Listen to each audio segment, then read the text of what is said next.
حضرت زید بن ارقم رضی اللہ تعالیٰ عنہ سے روایت ہے کہ صحابہ کرام رضی اللہ تعالیٰ عنہ نے پوچھا یا رسول اللہ صلی اللہ علیہ وسلم ما هذه الاضاحی،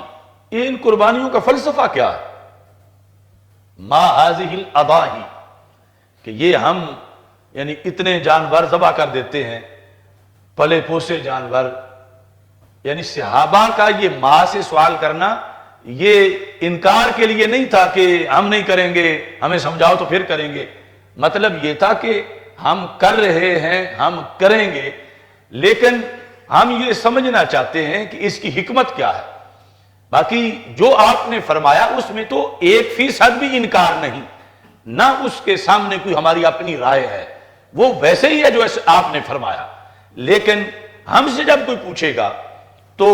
آپ سے ہم پوچھ لیتے ہیں تاکہ جب ہمیں پھر پوچھنے کا موقع نہیں ملے گا تو قیامت تک آپ کی زبان کا بتایا ہوا تو نہیں ملے گا، تو آپ ہمیں بتا دیں، ہم آگے بتا دیں گے۔ تو ما هذه الاضاحی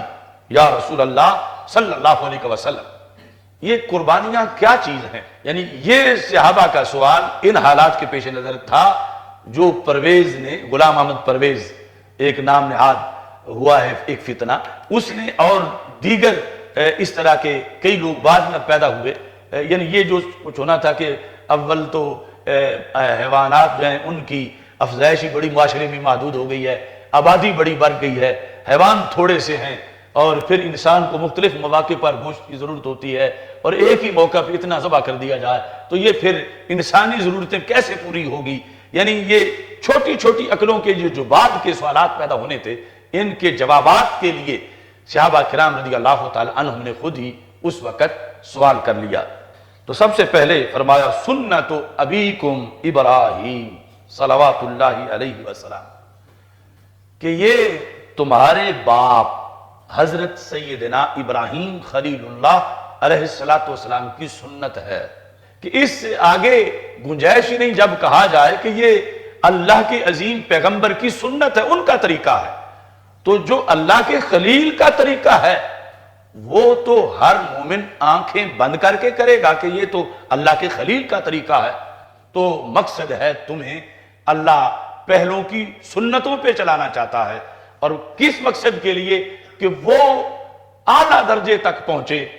تم اگرچہ وہ مقام تو حاصل نہیں کر سکتے، تو جو خلیل کی اداؤں میں رنگا ہوا ہو وہ بھی پیارا لگتا ہے، تو اس بنیاد پر تم اللہ کے پیارے بن جاؤ، اس لیے تمہیں یہ سنت ابیکم ابراہیم، اس سنت کی طرف جو ہے وہ متوجہ کیا جا رہا ہے۔ تو صحابہ کرام رضی اللہ تعالی عنہم نے اس سے پھر آگے ایک سوال کیا، قالوا، صحابہ نے کہا فما لنا فیہا یا رسول اللہ صلی اللہ علیہ وسلم، اس میں ہمیں کیا ملے گا؟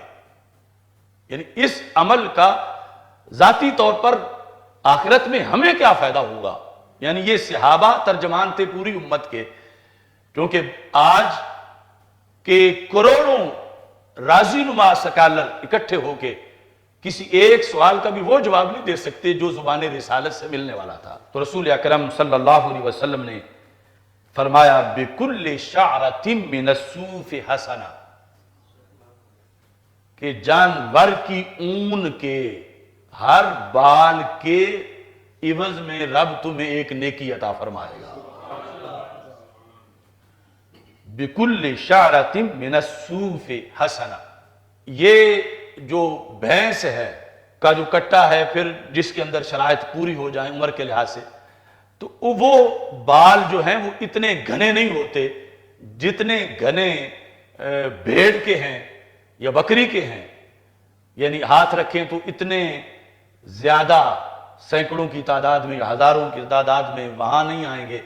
یہ دوسری جگہ آئیں گے۔ تو رسول اکرم صلی اللہ علیہ وسلم نے خصوصی طور پر صوف کا نام لیا، یعنی جن جانوروں کے اندر زیادہ بال ہیں، زیادہ ایک بالشت میں اوسطاً زیادہ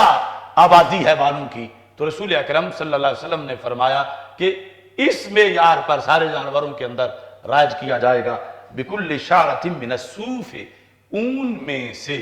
ہر بال کے بدلے میں رب ذوالجلال ایک نیکی عطا فرمائے گا۔